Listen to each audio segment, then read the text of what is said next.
mengucap syukur kepada Tuhan atas kesempatan untuk boleh berbicara atas nama di atas segala nama, Tuhan Yesus Kristus, berbicara secara pribadi demi pribadi, keluarga demi keluarga di pedesaan. Walaupun secara fisik saya tidak bisa hadir di sana, tapi melalui video ini firman Tuhan boleh sampai kepada saudara-saudara sekalian. Shalom. Namaku adalah Andreas Setiawan. Mengapa saya punya nama Andreas Setiawan? Oleh karena Tuhan Yesus berkata, barang siapa yang setia dalam perkara-perkara yang kecil, dia akan setia dalam perkara-perkara yang besar. Lukas pasal 16 ayat yang ke-10. Saudara-saudara, ini suatu perkara yang besar. Walaupun tempat tinggal saya di Jawa Timur, tapi saya sekarang bicara dengan saudara-saudara di Jakarta, Jawa Barat. Ini 12 jam perjalanan dengan kereta api. Tapi walaupun jauh, tapi saya bertekad untuk menjadi berkat bagi saudara. Oleh karena Yesus mengasihi saudara. Amin, saudara-saudara. Saya ada 1 istri dan 3 putri, dan tiga-tiganya semua sudah diberkati oleh Tuhan secara luar biasa. Putri yang pertama, Christina namanya, dia sebagai direktur suatu sekolah internasional bahasa Inggris. Yang kedua Lydia, dia sebagai seorang dokter medis. Yang ketiga sebagai seorang penginjil, Ruth namanya. Dan istri saya adalah Esther. Saudara-saudara yang diberkati Tuhan, pada saat ini saya akan menyampaikan hal-hal yang begitu penting yang saya alami dalam hidup saya, dan supaya saudara juga mengalami hal yang sama, oleh karena firman Allah itu kekal selama-lamanya. Pokok pembicaraan kita pada saat ini adalah lahir baru.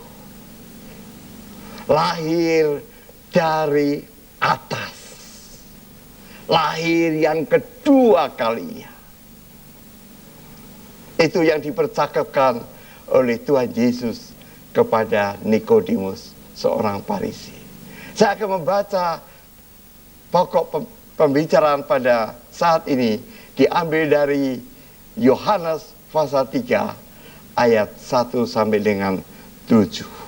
Yohanes, Injil Yohanes pasal 3 ayat 1 sampai dengan 7. Percakapan dengan Nikodemus.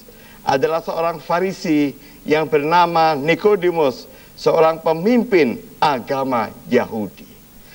Ia pemimpin, ia datang pada waktu malam kepada Yesus dan berkata, Rabi, kami tahu bahwa engkau datang sebagai guru yang diutus Allah, sebab tidak ada seorang pun yang dapat mengadakan tanda-tanda yang engkau adakan itu jika Allah tidak menyertainya.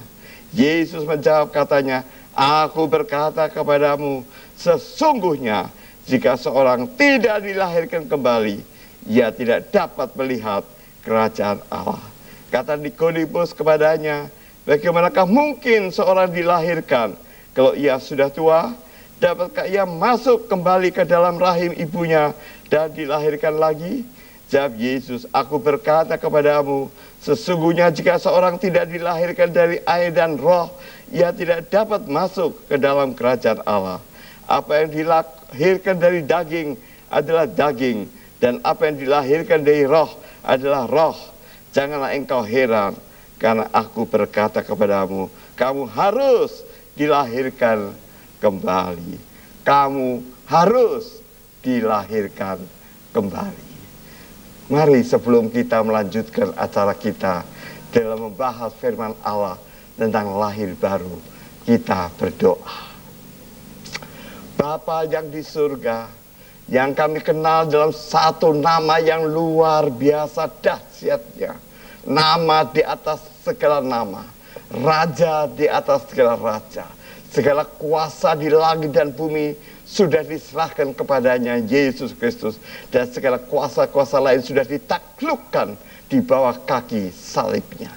Pada saat ini kami mohon Tuhan, bukalah mata hati kami, telinga kami, supaya kami boleh mengerti firman Allah, mengalami firman Allah, dan berjalan hidup dengan firman Allah. Berfirmanlah ya Tuhan, dan kami siap untuk mendengar dan mengalaminya. Dalam nama Tuhan Yesus kami berdoa. Amin. Saudara-saudara yang dikasihi Yesus Kristus, saudara pernah lihat seekor babi? Oh, babi itu kalau di desa-desa itu banyak, di Kalimantan juga banyak sekali. Babi itu dipelihara. Oleh karena apa? Karena saya juga pernah ke Kalimantan waktu 20 tahun yang lalu. Babi-babi itu dipelihara, gemuk, dan akhirnya juga buat makanan enak sekali, saudara-saudara. Nah, saudara-saudara, kalau ada seekor babi, waktu itu masih kecil, kemudian dipelihara oleh majikannya, dimasukkan di suatu ruangan kamar tamu di sana, dicuci, dibersihkan, dimandiin, kemudian dikasih minyak wangi. Waduh, tinggal bersama dengan majikannya. Babi itu wangi, bersih, bagus, saudara. Tapi tatkala majikannya lengah, ada pintu yang terbuka, saudara-saudara. Dan pada waktu babi itu lihat pintu terbuka, di halaman situ ada kotak lubang yang berisi air hujan yang sudah lama di situ. Air itu kotor, warnanya hijau, ada yang hitam. Babi itu waktu dia lihat ada air yang kotor di situ, dia langsung keluar dan nyebur ke lubang itu, saudara.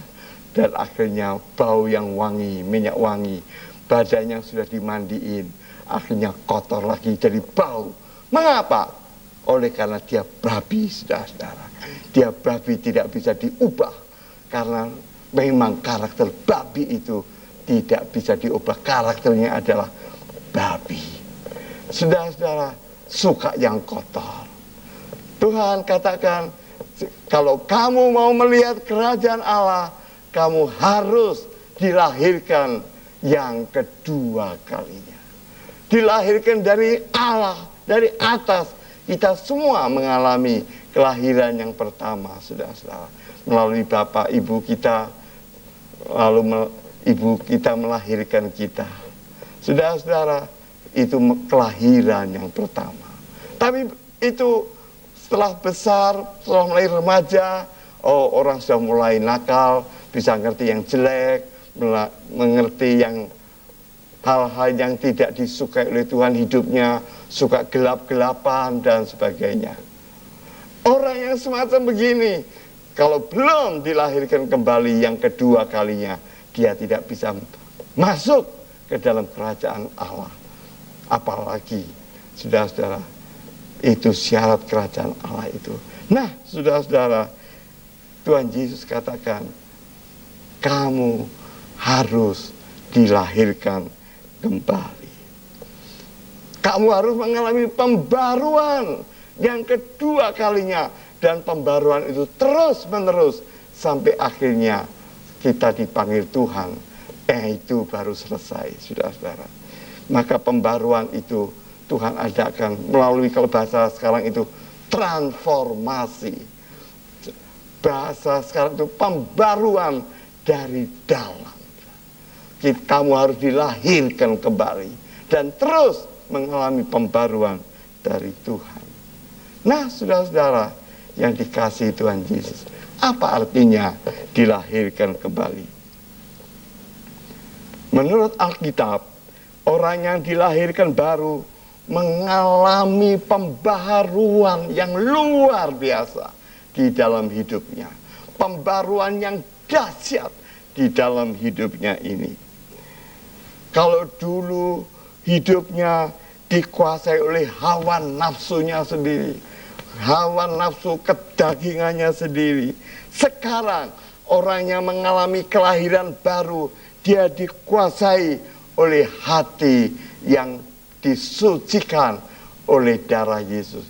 Dulu dikuasai oleh hawa nafsu, sekarang dikuasai oleh kesucian dari Tuhan.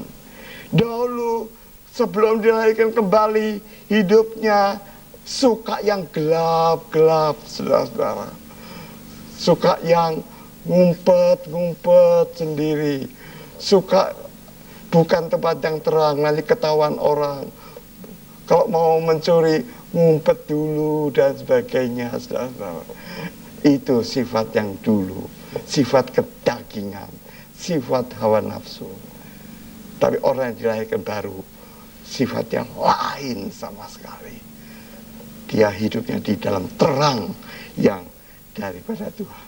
Pembaruan yang dahsyat yang dialami di dalam Tuhan. Saudara-saudara, orang yang dikuasai oleh hidup daging, firman Allah katakan, upah dosa itu mati.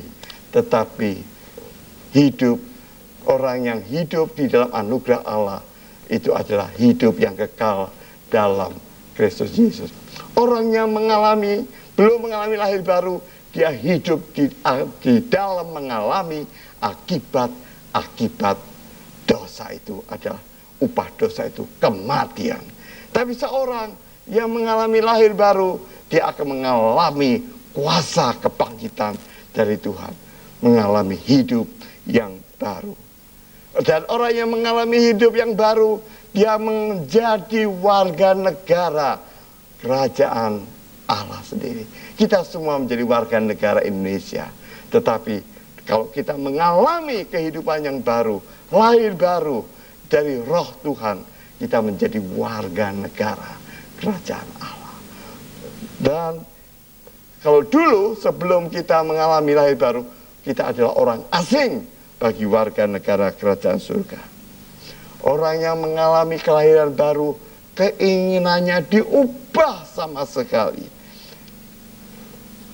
Keinginannya dulu kalau belum dilahirkan baru, keinginannya hanya sifatnya kedagingan, menuruti egoisme, mengikuti hawa nafsunya sendiri. Tapi sekarang saudara-saudara diubah. Saya mau mengikuti Tuhan, punya keinginan mengikuti Dia. Dulu tujuan hidup sebelum dilahirkan baru, tujuan hidupnya adalah untuk kepentingan diri sendiri, untuk mencari kepuasan diri sendiri. Tetapi sekarang diubah mencari untuk kemuliaan nama Tuhan. Sasaran hidupnya juga berubah sama sekali. Dahulu sifatnya itu ke kiri, sekarang harus berbalik ke kanan.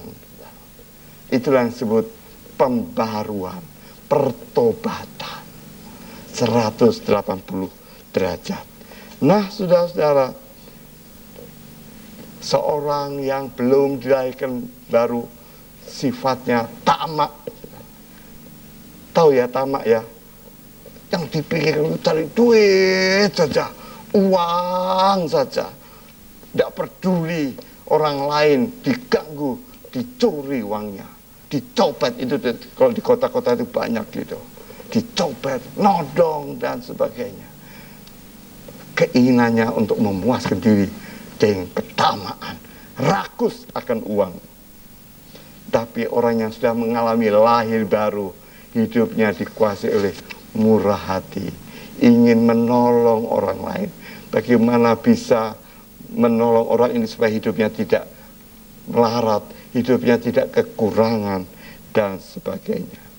Nah, saudara-saudara, kalau seorang belum dilahirkan baru, maka pikirannya itu kotor, cemar sekali, kotor sudah.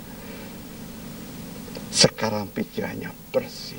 Wah, itu kok istrinya orang lagi, kok cantik ya, tidak peduli istrinya orang, digarap sampai akhirnya diseret dan diperkosa. Istrinya orang diambil seenaknya, sedangkan dia sendiri sudah punya istri, kawinnya 2 istri, 3 istri. Oh, itu pikirannya kotor, cemar sekali. Daripada pikiran yang kotor, akhirnya tindakannya juga kotor, berzinah, saudara-saudara, berzinah. Nah, saudara-saudara, kalau seorang belum dilahirkan baru, hatinya itu penuh dengan dendam kesumat. Saya tidak bisa mengampuni orang ini, saya tidak bisa memaafkan dia. Tapi setelah dia dibarui oleh Roh Kudus, bertobat dari dosanya, hidupnya berdasarkan pengampunan, mengampuni orang yang bersalah. Saudara-saudara, kalau dulunya seorang yang belum dilahirkan baru ini sifatnya begitu sombong sekali, sombong sekali. Kalau tidak ada saya, desa ini tidak ada listriknya katanya.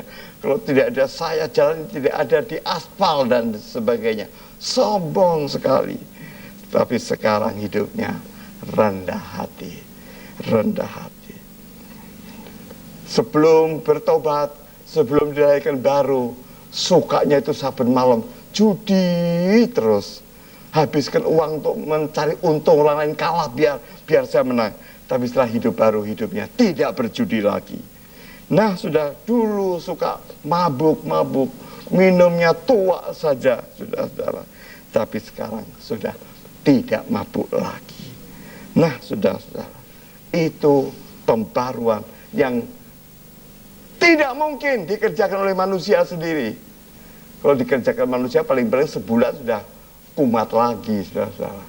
Tapi ini dikerjakan oleh Roh Kudus dari Allah sendiri yang mau membarui hidup seseorang, dan itu akan terus berjalan.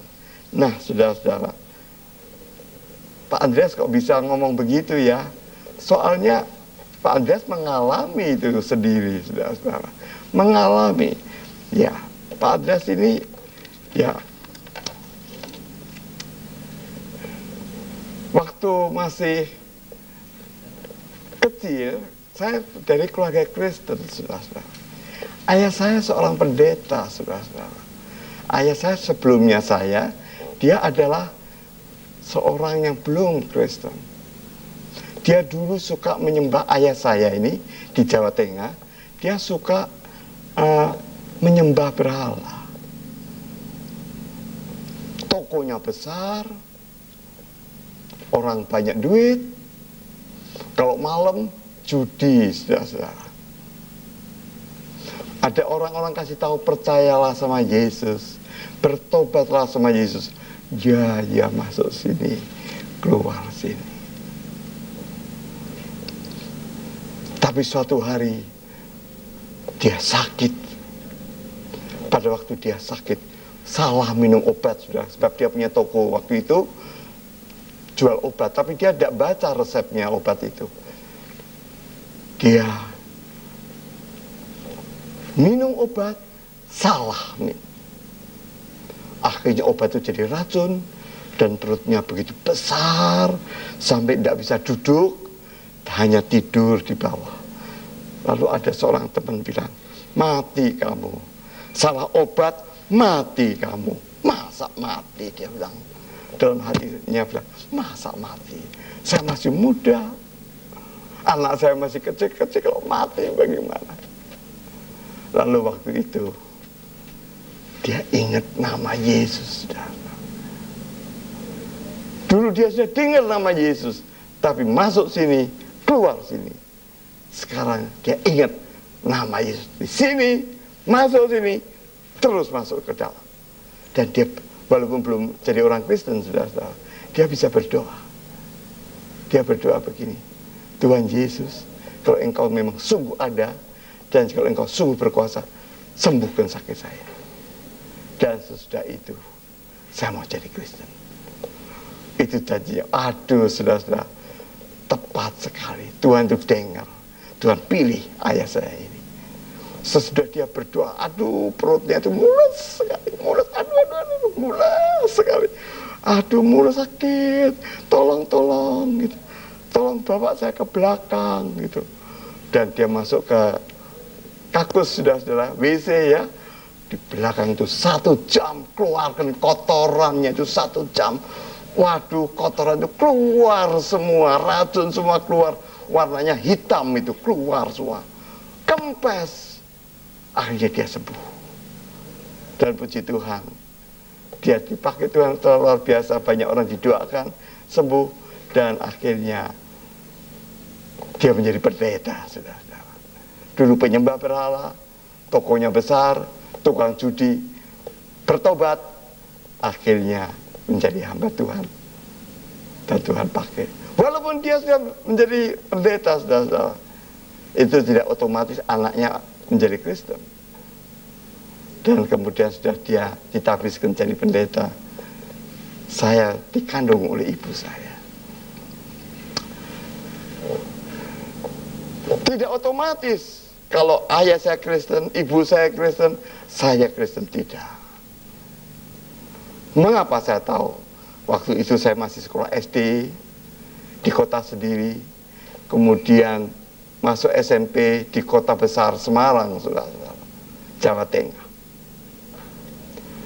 Ternyata di Semarang, karena ayah saya itu punya toko, masih punya toko, anak yang paling kecil itu saya sendiri, Andreas. Saya itu nomor 9, saudara-saudara. Dimanja sekali. Kalau ambil uang itu tidak minta mama, minta uang tidak usah, tinggal ambil lacinya, ambil seberapa aja. Dan saya pergi ke kota besar, saya sekolah di sana. Tetapi ternyata waktu di kota besar tidak pernah belajar, saudara-saudara. Pagi sekolah, siang pulang, makan, in the course, tidak ada yang ngontrol. Akhirnya kalau jam 2 siang main pingpong, lalu jam 5 sore nonton bioskop. Selesai nonton bioskop jam 5, jam 7 nonton lagi. Setelah selesai jam 7, jam 9 nonton lagi. Jadi tiap malam itu 3 gedung bioskop yang saya masuki.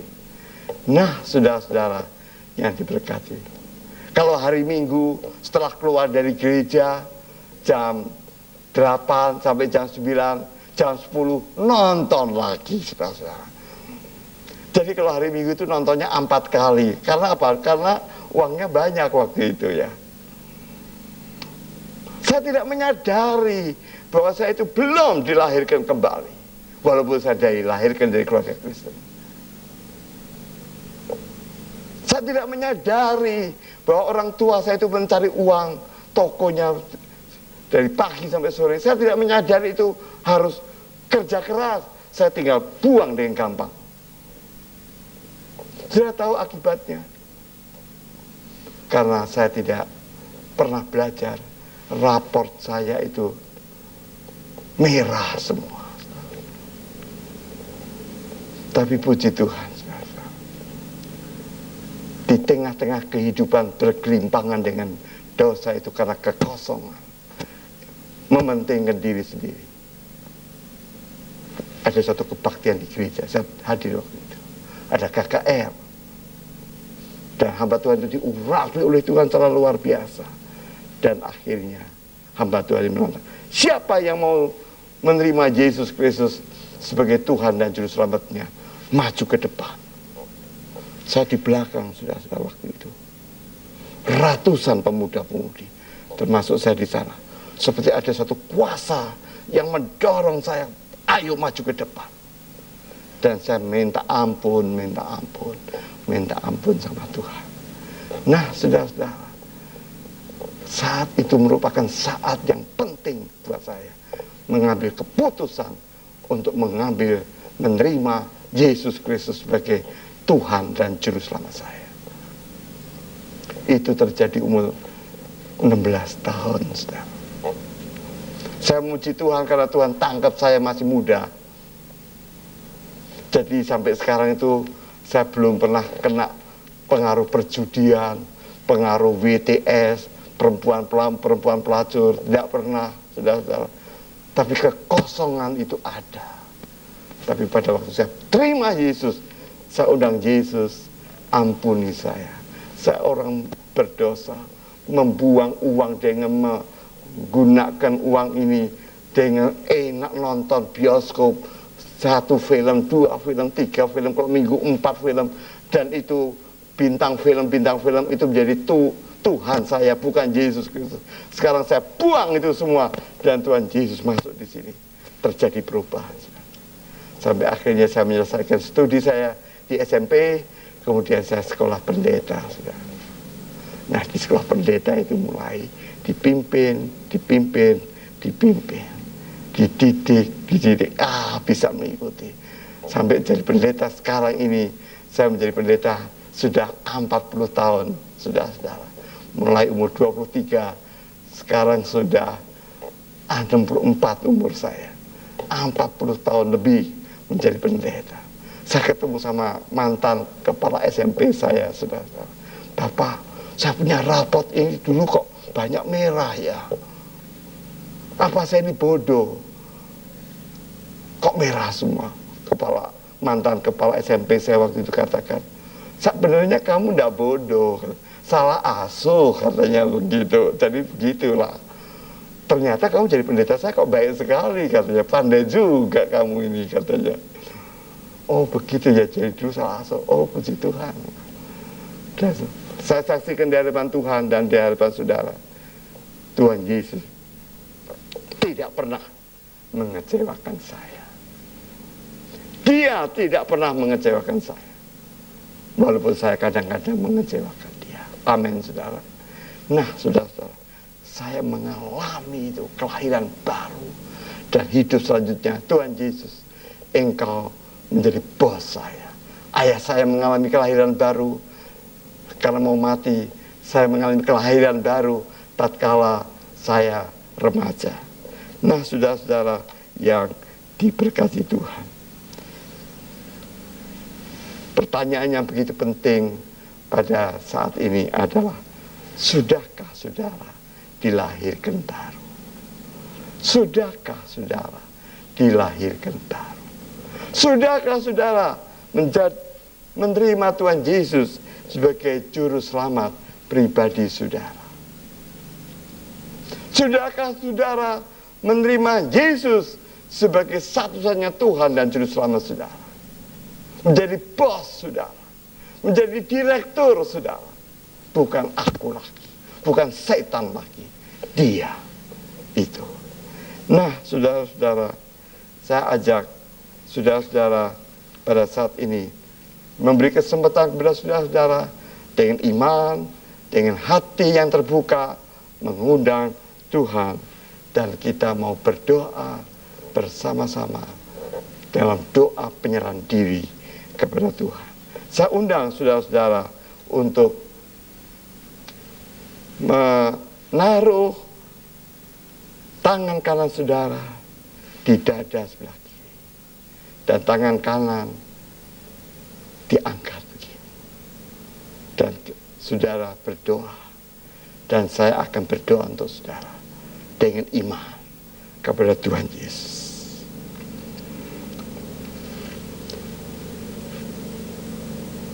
Mari kita tundukkan kepala, tangan di dada, tangan kanan di dada sebelah kiri, tangan kiri naik ke atas.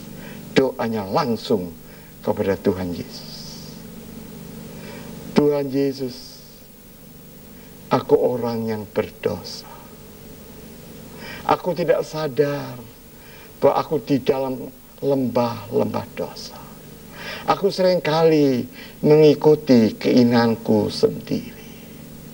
Aku seringkali mementingkan diriku sendiri. Aku terlalu egois. Aku terlalu mencari kepuasan sendiri. Aku sering tamak, rakus Tuhan. Aku pikiranku kotor, suka berjudi. Oh Tuhan, Engkau berkata, aku datang bukan untuk dilayani, melainkan untuk melayani. Anak manusia datang untuk menyerahkan nyawanya ganti domba-dombanya. Tuhan, Engkau datang ke dalam dunia hanya memiliki satu tujuan, untuk mati di atas kayu salib, untuk menebus dosa-dosa isi dunia ini. Tuhan Yesus, termasuk aku Tuhan.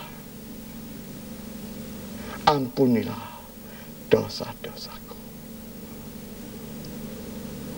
Aku mengaku tidak ada perkara yang tersembunyi di hadapan-Mu.